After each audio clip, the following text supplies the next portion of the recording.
Yes. Yeah, so just back to the butcher's deal. Yeah. I know Deal Find ran it prior to you, and they sold about 10,000 vouchers. Yeah. And then I think Deal Ticker ran it as well, and they sold about 1,000 vouchers. And then you ran it, and you sold about 4,500 vouchers or something like that. Yeah. So now Butchers is a huge controversy because it's on CBC, and they're not accepting vouchers, and they're changing hours, and they're demanding refunds. Yeah. How are you handling refunds? And I mean, the brand Butchers is obviously a huge fail at this point. So what are you doing to satisfy your consumers? You made 400,000. That's a great question. I think that's an inevitability in this. Yeah, it's an inevitability, and I think you always live and learn. I mean, we had run the Butchers in February.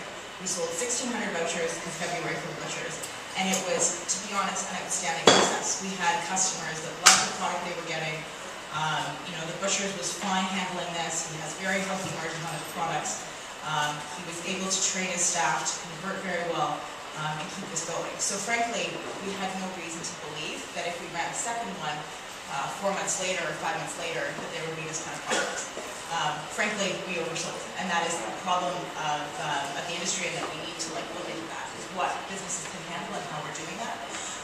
Specifically with the Butchers, we have done everything to make sure that our clients are happy, and that's you know, refunds in some case, we have a direct line to the Butchers and are pushing through orders on our self-instant case.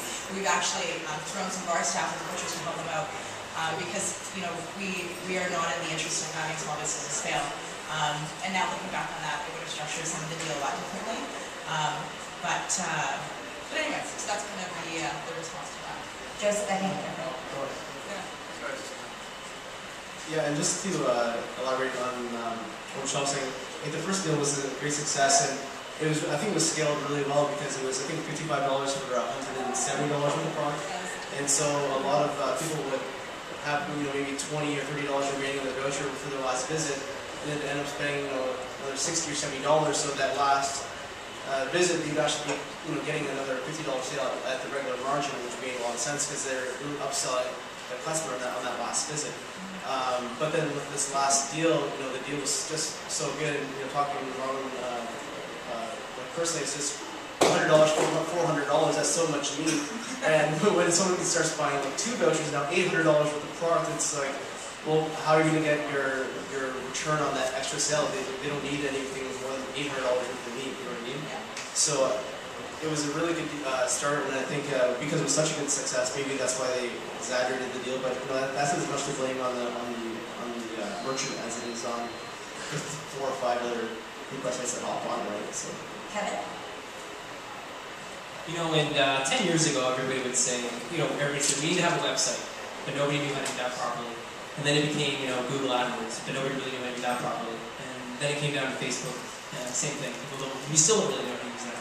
So this is a tool that's come into the fore. I think about 3 years ago, this wasn't a product, this wasn't a service, and now it's scheduled to be $3, $4, $5 billion industry in the next year. So you have to think that we're still kind of figuring it out, and there will be some mistakes for everybody, the consumers, the people that are up here, and everybody. So it's still in its infancy. So that's just one thing to keep track of. Great, Joseph.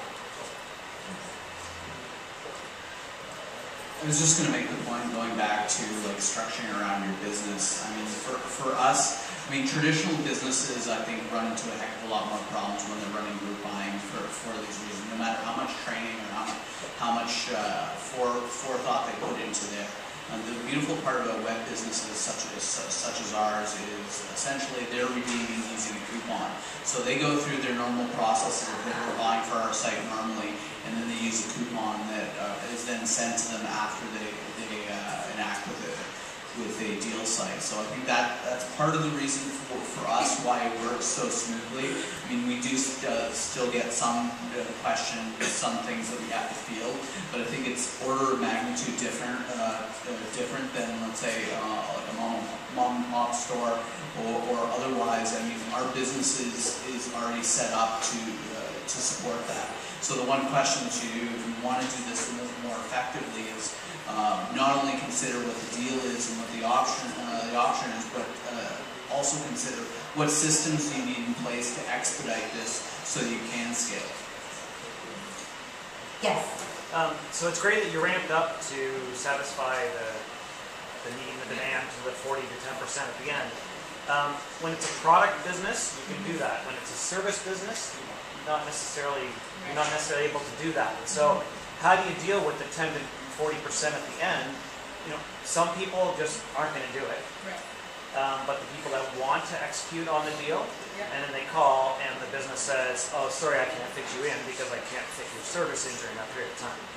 So what kind of service would you be talking about? Like, My wife is a Groupon and a deal junkie, so Thank you, guys. it could be, it doesn't matter, it could be hair, it could be aesthetics, it could be health, it could be...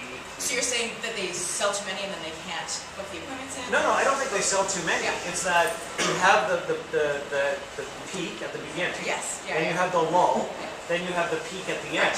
And that's what you were saying was like 10 to 40%, Yes, I think you said, the numbers you said, at the end. So all of a sudden a service company can't deliver on that amount of volume during the last 2 weeks. So actually, sorry, you see this spike and it goes up a little bit at the end. It's a 10 to 40% non-redemption rate. So if people get really close to the expiration date, they go in at the end. And what you're pointing out is what will be the next iteration of Groupon. So it's how do we fill businesses when they need businesses, not just on a blanket coverage. And so Groupon now is certainly a take on this. There will be a few others. There will be mobile players in the space. There will be location-based players. But it will be, I don't want to fill my restaurant on Friday night with people with coupons. I want them on a Wednesday night. And so that will really be the next iteration. And I think there will be a big, pot of gold at the end of the tunnel for whoever figures that one out. But how are you dealing with that now? I mean, this is an issue now.